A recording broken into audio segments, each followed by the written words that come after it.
오늘 우리에게 주신 하나님 말씀은 여호수아 6장 8절에서 21절까지의 말씀입니다.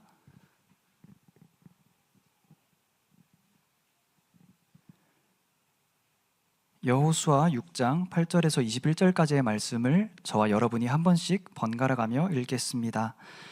여호수아가 백성에게 이르기를 마침에 제사장 7은 양각 나팔 7을 잡고 여호와 앞에서 나아가며 나팔을 불고 여호와의 언약궤는 그 뒤를 따르며 그 무장한 자들은 나팔 부는 제사장들 앞에서 행진하며 누구는 궤 뒤를 따르고 그 사람들은 나팔을 불어 행진하더라. 여호수아가 백성에게 명령하여 이르되 너희는 외치지 말며 너희 음성을 들리게 하지 말며 너희 입에서 아무 말도 내지 말라. 그리하다가 내가 너희에게 명령하여 외치라 하는 날에 외칠지니라 하고 여호와의 궤가 그 성을 한번 돌게 하고 그들이 진영으로 돌아와서 진영에서 자리라. 또 여호수아가 아침에 일찍이 일어나니 제사장들이 여호와의 궤를 메고 제사장 7은 양각 나팔 7을 잡고 여호와의 궤 앞에서 계속 행진하며 나팔을 불고 무장한 자들은 그 앞에 행진하며 누구는 여호와의 궤 뒤를 따르고 제사장들은 나팔을 불며 행진하니라. 그 둘째 날에도 그 성을 한번 돌고 진영으로 돌아오니라. 엿새 동안을 이같이 행하니라. 7째 날 새벽에 그들이 일찍 일어나서 전과 같은 방식으로 그 성을 7번 도니 그 성을 7번 돌기는 그날 뿐이었더라.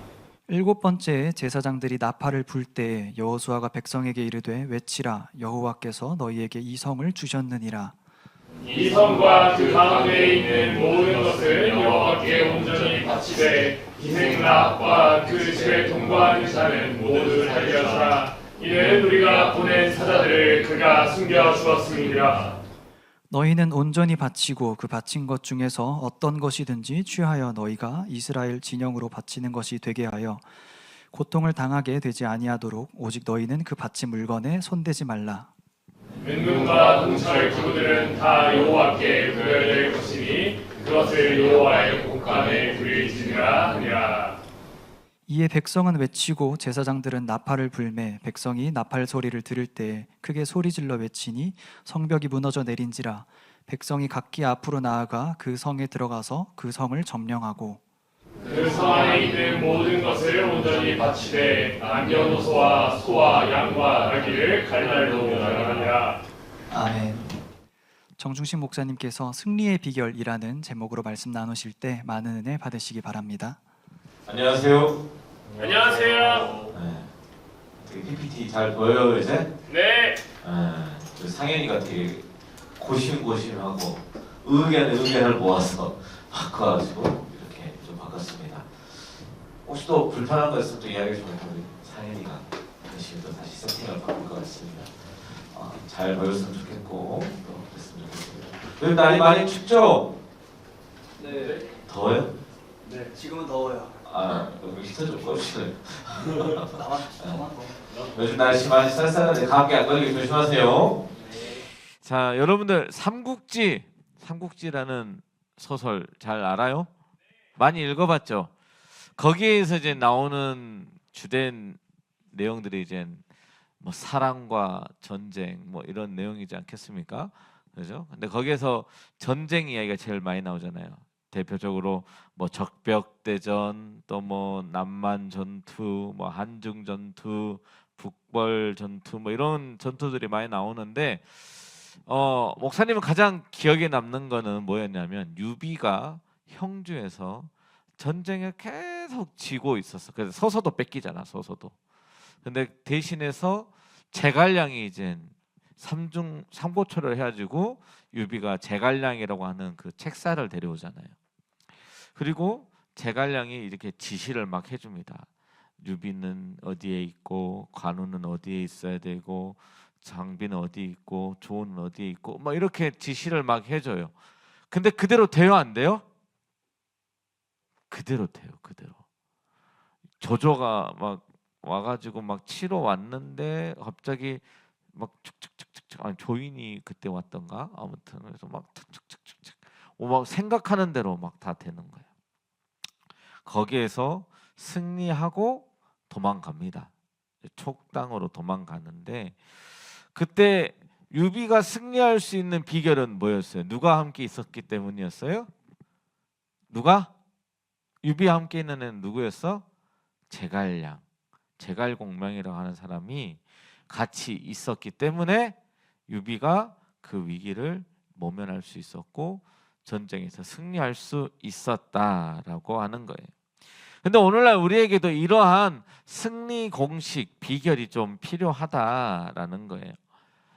이스라엘 백성들이 우리가 세상에서 승리할 수 있는 비결, 그게 바로 있다라는 거예요. 그게 뭐냐면, 그게 뭐예요? 그게 뭐야? 세상에서 여러분들이 승리할 수 있는 비결. 어려워? 야, 이해하십시오. 동건아, 취업 잘하려면 뭐가 필요해? 그렇지. 자격증은 뭐 어디에 써? 이력서에 쓰잖아. 그러니까 여러분들은 뭐가 제일 필요해? 이력서에 그 한 줄, 그 한 줄 한 줄 채우는 게 승리의 비결이잖아. 내가 남들보다 더 한 줄 더 쓰면은 능력이 더 인정받는 거잖아, 사실. 그죠? 어려운 거 물어본 거 아니잖아. 그죠? 목사님, 어려운 거 물어본 건가? 근데 그걸 하기 위해서 여러분들 엄청나게 고군분투하잖아요. 자격증 따기 위해서. 종빈이 어디 갔어? 네. 종빈이 막 열심히 자격증 따려고 시험 공부하고 시험 보고 막 그러잖아요. 근데 그럴 때마다 목사님은 참 마음이 좀 아픈 마음이 좀 있습니다. 자격증, 뭐 인턴 경험, 뭐 토익 점수 등등 이런 것들을 열심히 해가지고 뭘 부숴보려고 해요? 미래의 벽을 부숴보려고, 버리려고 막 노력을 한다라는 거예요. 하지만 중요한 것은 이러한 것들은 그리스도인에게 올바른 공략법이다, 아니다? 아니다. 이력서 그 한 줄이, 자격증 한 개가 나의 인생을 좌지우지하는 그러한 승리의 비결은 아니다라는 사실이에요. 놀라운 사실 아니에요? 나에게 자격증 하나 없어도 부족해도 나는 승리할 수 있는 비결이 있다라는 거예요. 오늘 본문 말씀은 이스라엘 백성들이 요단강을 건너가서 처음으로 치르는 전쟁의 이야기를 다루고 있습니다. 여리고성을 지나지 않고는 하나님이 약속하신 가나안 땅으로 들어갈 수 있어요, 없어요? 없어요. 없어요. 어떻게 알아? 지도, 목사님 지도를 하나 준비했어요. 지도 하나 띄워주세요. 1번 지도. 자, 여기 봐봐요. 여기 가운데 요단강 있죠, 요단강. 요단강을 이렇게 건너간 거야. 건너가서 첫 번째 보이는 곳이 어디예요? 여리고 땅이 있어요, 여기. 자, 그 다음에 두 번째 간 데가 어디예요? 아이성. 그 다음에 베델 해가지고 위아래로 쫙 퍼진단 말이야. 그러니까 여리고와 아이성을 거쳐가지 않고서는 가나안 땅의 정벌을 시작할 수 있어요, 없어요? 없는 거예요, 없는 거.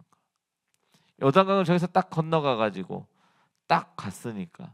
그래서 여리고성과 아이성을 지나야지만 드디어 전쟁을 할 수 있는 거예요. 그래서 우리 이번 주 큐티 말씀에 뭐가 나와요?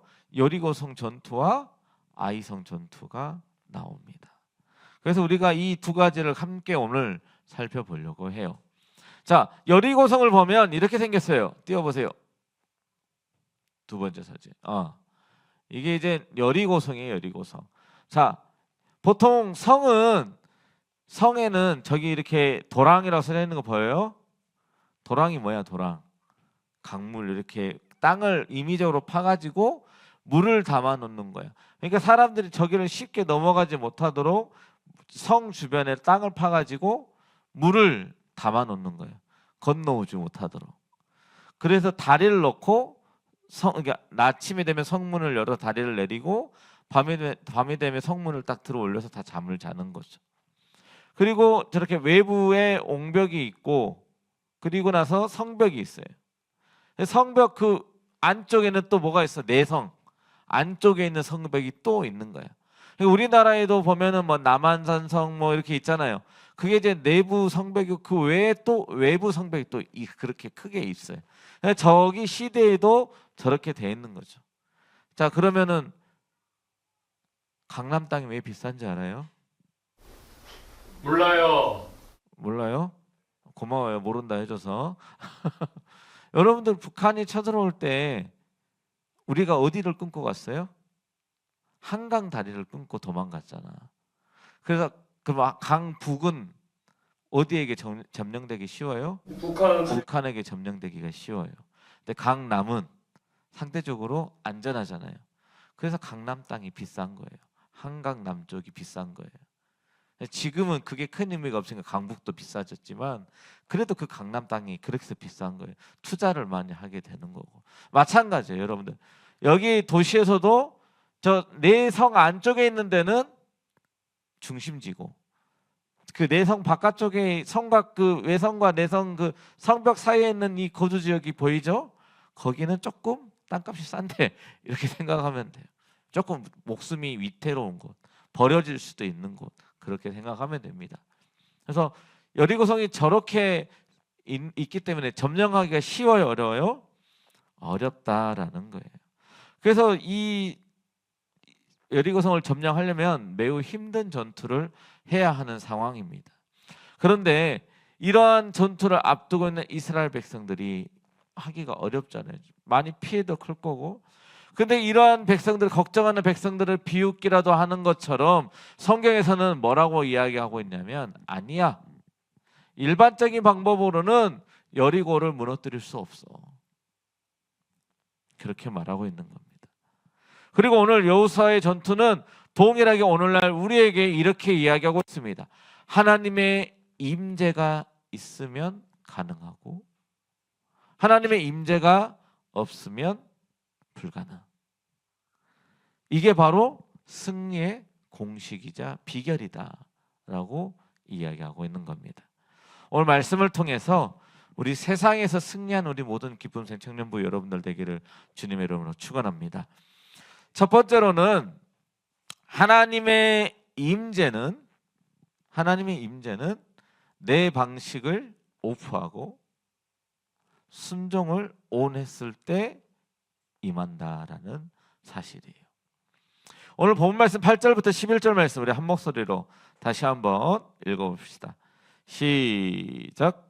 여호수아가 백성에게 이르기를 마침에 제사장 7은 양각 나팔 7을 잡고 여호와 앞에서 나아가며 나팔을 불고 여호와의 언약궤는 그 뒤를 따르며 그 무장한 자들은 나팔 부는 제사장들 앞에서 행진하며 후군은 그의 뒤를 따르고 제사장들은 나팔을 불며 행진하더라.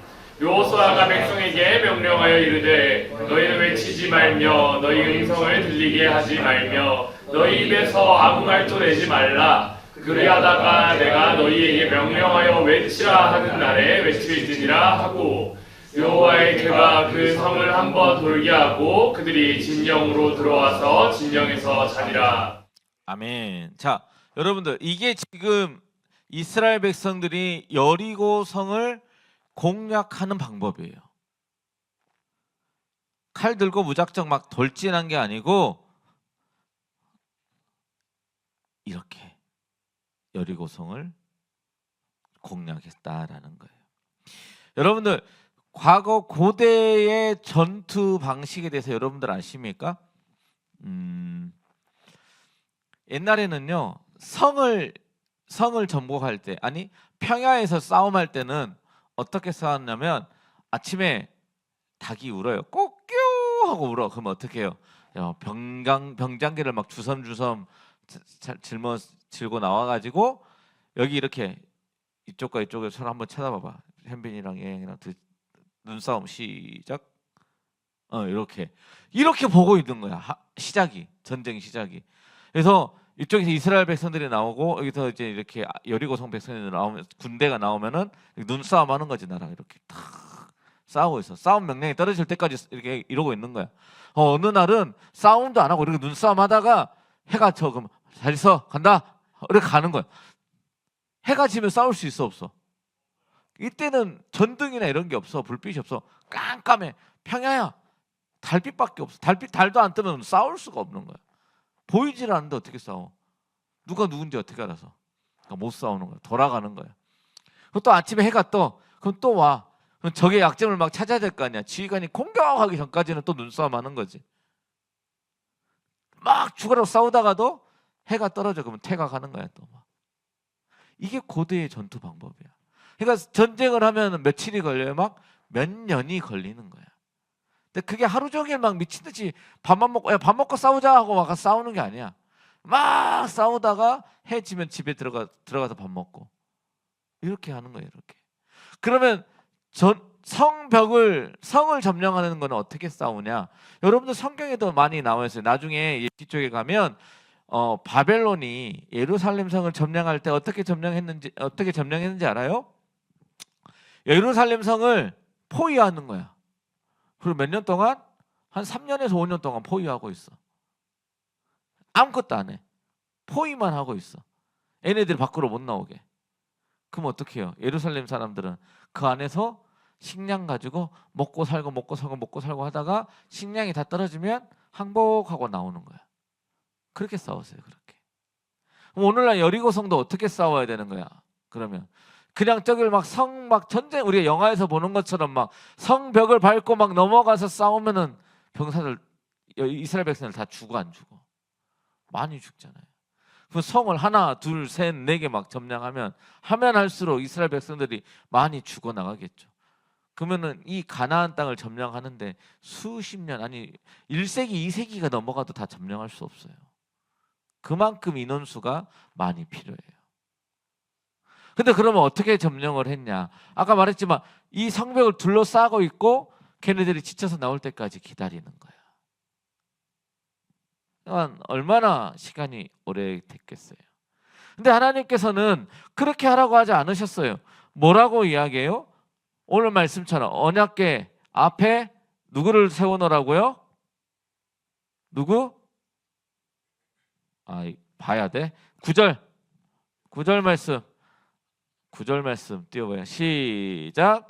그 무장한 자들은 나팔 부는 제사장들 앞에서 누구 앞에서? 제사장들 나팔 부는 제사장들 앞에서 행진하며 후군 뒤에 있는 구군은 어디 뒤를 따르라고? 궤 뒤에 따르고 제사장들은 나팔을 불며 행진하더라. 언약궤는 누가 들 수 있어요? 제사장들만, 레위인. 그러니까 제사장들이 나팔 불면서 궤를 메고 가고 있고 그 앞에 무장한 병사들이 있고 뒤에 또 따르고 해서 이렇게 가는 거야. 지나가는 거야. 자, 그러니까 여기에서 여러분들 언약궤는 뭘 뜻하냐면 하나님의 임재를 뜻해요. 하나님이 그곳에 함께 계신다라는 것을 뜻하고 있어요. 그럼 양각나팔은 언제 쓰는 거예요? 승리했을 때. 승리의 선포의 나팔을 부는 거예요. 그러니까 다시 말하면 하나님이 함께 임재하시고 그곳에 가고 있을 때 뭐 한다는 걸, 뭘 선포하는 거예요? 승리함을 선포하는 거예요. 전쟁도 치르기도 전에. 얘네들이 이렇게 여리고성을 돌면은 여리고성에 있는 사람들이 뭐라고 생각했어요? 미친 거 아니야? 전쟁도 하기 전에 난 승리했다고 선포하고 다니는 거예요.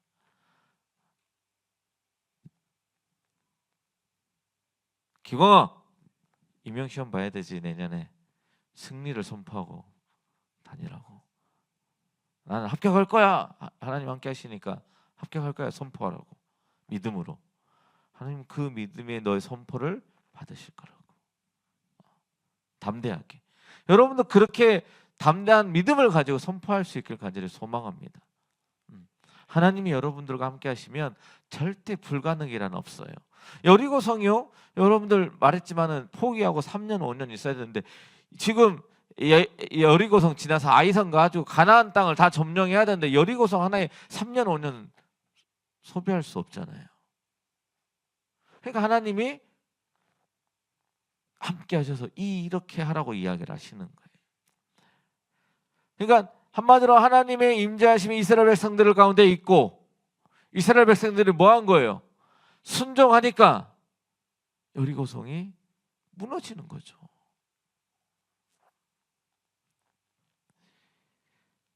여러분들 하나님께 순종하는 것이 여러분들에게 가장 빠른 길입니다.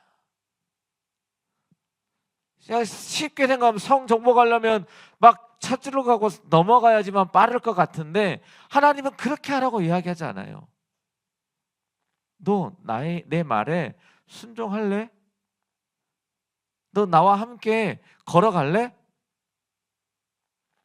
내가 하자는 대로 갈 수 있겠니? 물어보세요. 근데 그 길이 정상적인 방법이에요? 비정상적인 방법이에요? 우리가 일반적으로 생각하기에는 때때로는 비정상적인 방법이에요. 왜 여리고성을 그렇게 돌아야 되는 거야? 왜 나팔 불고 돌아야 되는 거야? 언약궤를 왜 메고 돌아야 되는 거야? 이해할 수 없어요. 인간적인 생각으로는 이해할 수 없어요. 근데 그럼에도 불구하고 순종할 때마다 하나님의 놀라우신 임재를 경험한다 이 얘기예요. 여러분들 노아의 방주 어디다 지어요? 배를 지으려면 어디다 지어야 돼요? 바닷가 부근에 지어야 되잖아요. 근데 하나님은 어디다 지으래요? 아라랏 산에다가 지으라잖아요.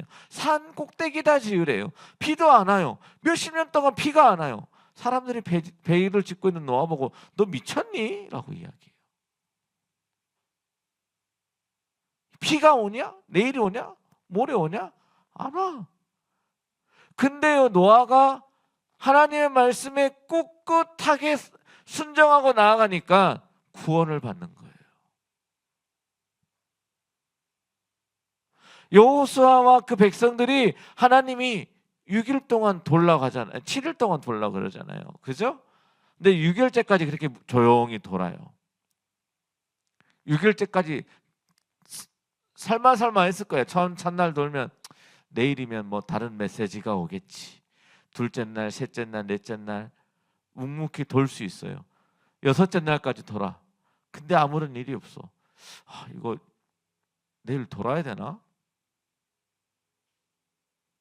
아무 일도 안 일어나면 어떡하지? 이런 생각을 할 수가 있다라는 거예요. 그런 의심이 들 수 있어요. 또 오랜만에 만났잖아. 우리 전진이 오랜만에 왔잖아, 그지? 현빈이도 이제 제대해가지고 오랜만에 왔어. 그럼 어때? 뭐 하고 싶어? 막 이야기하고 싶어. 어떻게 살았어?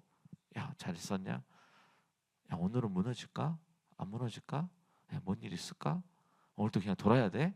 속닥속닥 하고 싶은 마음이 너무 많이 들어요. 근데 뭐 하라 그래? 하나님은 조용히 침묵하고 돌라고 하잖아요. 여러분들 하나님의 말씀에 순종하는 게 먼저예요. 내 마음속에 때때로 의심이 들 때도 있고 진짜로 그럴까라는 마음이 들 수도 있어요. 근데 그럼에도 불구하고 내가 믿는 믿음으로 그냥 순종하며 나아갈 때 하나님의 임재를 경험하게 되는 겁니다. 두 번째로는요, 하나님의 임재는 믿음의 고백이라고 하는 그 스피커를 통해서 선포되는 거예요. 자, 오늘 본 말씀 12절부터 16절 말씀 12절 시작. 또 여호수아가 아침에 일찍이 일어나니 제사장들이 여호와의 궤를 메고 제사장 7은 양각 나팔 7을 잡고 여호와의 궤 앞에서 계속 행진하며 나팔을 불고 무장한 자들은 그 앞에 행진하며 후군은 여호와의 궤 뒤를 따르고 제사장들은 나팔을 불며 행진하니라. 여기 앞에랑 다 똑같은 내용이죠. 그 둘째 날에도 그 성을 한 번 돌고 진영으로 돌아오니 엿새 동안에 이같이 행하니라. 일곱째 날 새벽에 그들이 일찍 일어나 전과 같은 방식으로 그 성을 7번 도니 그 성을 7번 돌기는 그날뿐이었더라. 7번째 제사장들의 나팔을 불 때에 여호수아가 백성에게 이르되 외치라. 여호와께서 너희에게 이 성을 주셨느니라. 이 성과 그 가운데 있는 모든 것은 여호와께 온전히 바치되 기생 나합과 그 집에 동거하는 자는 모두 살려주라. 이는 우리가 보낸 사자들을 그가 숨겨주었음이니라. 너희는 온전히 바치고 그 바친 것 중에서 어떤 것이든지 취하여 너희가 이스라엘 진영으로 바치는 것이 되게 하여 고통을 당하게 되지 아니하도록 오직 너희는 그 바친 물건에 손대지 말라. 아멘. 자, 여러분들 여리고성을 마지막 날 몇 바퀴 돌아요? 7바퀴. 그날만 7바퀴. 7바퀴를 도는 거예요. 여기서 이제 성경은 여러분들 이제 숫자에 대한 이제 이단들이 워낙 그 숫자의 의미를 부여가지고 막 다 하니까 큰 의미를 둘 건 없는데 두긴 둬야지. 근데 뭐 거기에 너무 막 어떻게 막 깊이 막 들어가려고 하지는 말고 7이라고 하는 숫자는 뭐야? 하나님께서 완전한 그 완전 숫자를 이야기를 해요. 하나님이 천지 창조를 며칠 동안 하셨어요? 7일. 그래서 7자가 그래서 완전수를 의미를 하고 있습니다. 그래서 7번째 날에 7바퀴를 돈다라고 하는 것은 뭐야? 이것에 대한 완전한 하나님의 승리하심을 이야기하는 거야. 그러니까 하나님께서 마지막에 7바퀴를 돌라고 해요. 그리고 나서 7바퀴를 돌고서 뭐예요? 함성을 와 지르는 거야.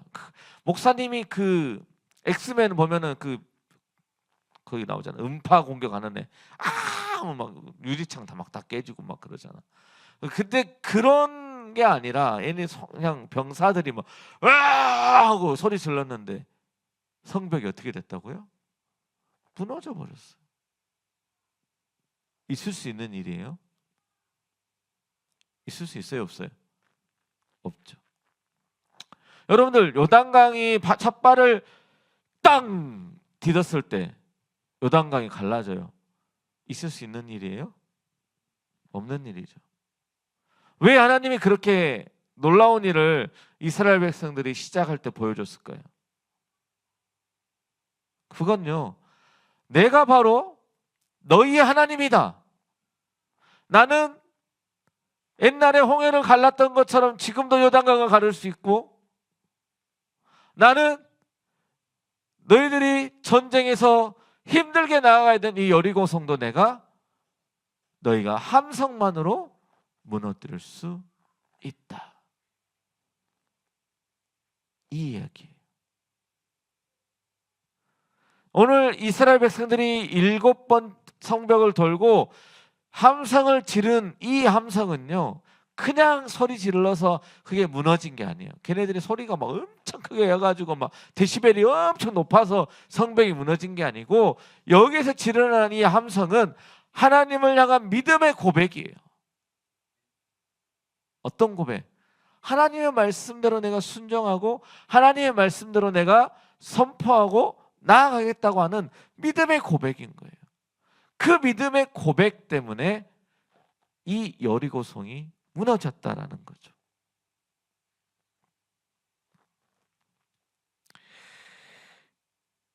여러분들 마태복음 21장 21절에서 22절 말씀 보면 이렇게 기록하고 있습니다. 뭐라고 이야기하냐면요, 예수께서 대답하여 이르시되 내가 진실로 너희에게 이르노니 만일 너희가 믿음이 있고 의심하지 아니하면 이 무화과에게 된 이런 일만 할 뿐 아니라 이 산더러 들려 바다에 던져지라 하여도 될 것이요 너희가 기도할 때 무엇이든지 믿고 구하는 것은 다 받으리라 하시니라. 아멘. 이렇게 기록하고 있어요. 이게 바로 믿음의 고백의 힘입니다. 여러분들이 믿음을 가지고 그리스도 예수 안에서 이 산을 돌려서 저기로 옮겨져라고 이야기한다면 그게 그대로 된다라는 거예요. 어마어마한 능력이지 않아요? 산을 옮길 만한 믿음을 그런 능력을 주신대요. 우리의 믿음의 고백이. 여기서 그 어떤 누가 산을 옮길 수 있는 능력이 있어요? 산을 부술 수는 있어도 옮기는 능력은 없잖아. 근데 그러한 능력을 누가 주신다고요? 믿음의 고백을 하는 여러분들에게 하나님이 주시겠다라는 거예요. 우리 아까 17절, 18절 말씀 한번 띄워져 있네. 자, 18절 말씀 한번 우리 다시 한 목소리로 크게 읽어봅시다. 시작. 너희는 온전히 바치고 그 바친 것 중에서 어떠한 것이든지 취하여 너희가 이스라엘 진영으로 바치는 것이 되게 하여 고통을 당하게 되지 아니하도록 오직 너희는 그 바친 물건에 손대지 말라. 뭐 하지 말라고요? 손대지 말라 그랬어. 손대지 말라고. 근데 이 뒤에 아이성 전투할 때 어떻게 돼요? 어떤 새끼가 손댔어? 아간이 손댔다. 아간이. 아간이 손대니까 아이성은 성경에 우리가 그 뒤에 큐티했겠지만 7장 8절 말씀에 보면은 그냥 이스라엘 백성이 한 2,000명 3,000명만 가면은 충분히 이기고도 남을 만한 동네다라고 표현해요.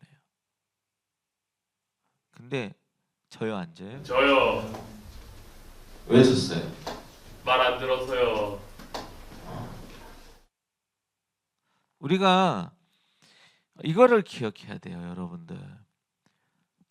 죄를 지었기 때문에 진 게 아니에요. 결론적으로 보면 죄를 지었기 때문에 진 거지만 그 원인은 죄를 지었기 때문에 진 건 아니에요. 그럼 왜 졌냐? 왜 졌냐?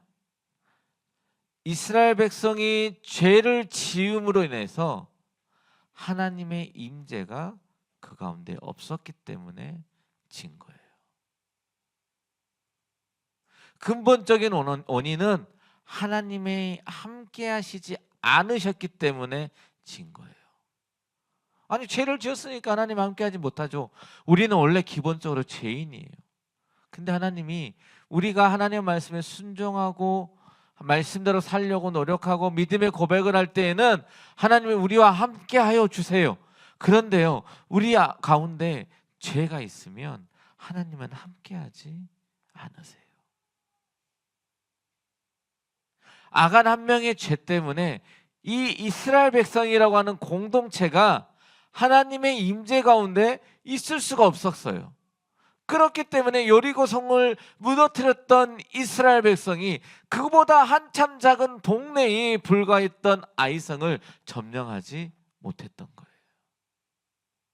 여러분들이 세상에서 힘들고 어렵고 패배하는 것은 무엇 때문이냐면 내가 죄인이기 때문이 아니라 하나님이 나와 함께 하시지 못하고 있기 때문에 그래요. 나는 여전히 죄인이에요. 그런데 예수 그리스도를 나의 구주로 영접하고 내가 하나님의 말씀에 순종하고 내가 믿음의 고백을 할 때에는 하나님이 나와 함께 하시기 때문에 내게 능력 주시는 자리에서 내가 모든 것을 할 수 있는 거예요. 그런데 내가 하나님의 말씀에 순종하지 않고 죄 가운데 있을 때에, 또 우리 기쁨새 청년부 가운데 단 한 명이라도 그냥 나 한 사람쯤이야 라고 생각하고 죄 가운데 있을 때 우리는 패배할 수밖에 없는 거예요. 당연히 할 수 있는 거고 아주 쉽게 할 수 있는 건데 실패할 수밖에 없는 거예요. 그 한 사람 때문에, 아간 한 사람 때문에 이스라엘이 지잖아요. 그냥 아간의 죄 때문이 아니라 아간의 죄 때문에 하나님의 임재가 없었던 거예요. 그 부분을 여러분들은 기억해야 돼요. 승리의 비결이 어딨냐면 하나님이 나와 함께 하시느냐 함께 하지 아니하시느냐에 있는 거예요. 여러분들 세상에서 나의 어려운 일, 아주 중요한 일, 어떤 문제들을 맞닥뜨렸을 때 내가 제일 먼저 기억하고 생각해야 하고 챙겨야 될 것은 뭐냐면 하나님이 나와 지금 함께하고 계시느냐 아니면 나와 함께하지 않고 있느냐, 이게 중요한 거예요. 사랑하는 기쁨의 청년부 여러분, 마지막으로 정리합니다. 하나님의 임재는 어디에 있다고요? 순종. 내 방식이 아니라 내가 생각했던 것을 고수하는 것이 아니라 하나님의 말씀에 순종하느냐 순종하지 않느냐에 있어요. 순종했더니 어떻게 됐다고요? 여리고성이 붕괴됐죠. 두 번째는 내가 교만하지 않고 믿음으로 하나님 앞에 고백하는 거예요. 내가 믿음의 고백을 했을 때에 하나님의 임재하심에 우리와 함께 하시는 거예요. 하나님이 비로소 일하시는 거예요. 그런데 뭐예요? 마지막으로 아이성에서 진 건 뭐예요? 교만함. 당연히 하나님이 나와 함께 하겠지. 나의 죄, 그리고 그걸 회개하지 않는 그 강팍한 마음 때문에 하나님의 임재가 끊어져서 함께하지 못하는 거예요. 전쟁에서 지는 겁니다. 청년부 여러분, 여러분들이 지금 삶에서 수많은 벽들을 맞이하고 있을 거예요. 어려움에 맞닥뜨릴 수 있어요. 그때 하나님의 임재하심을 간절히 구하기를 간절히 소망합니다. 하나님과 동행하면 나는 무엇이든 할 수 있어라고 하는 그 믿음의 고백이 여러분들의 고백이 되길 간절히 소망합니다.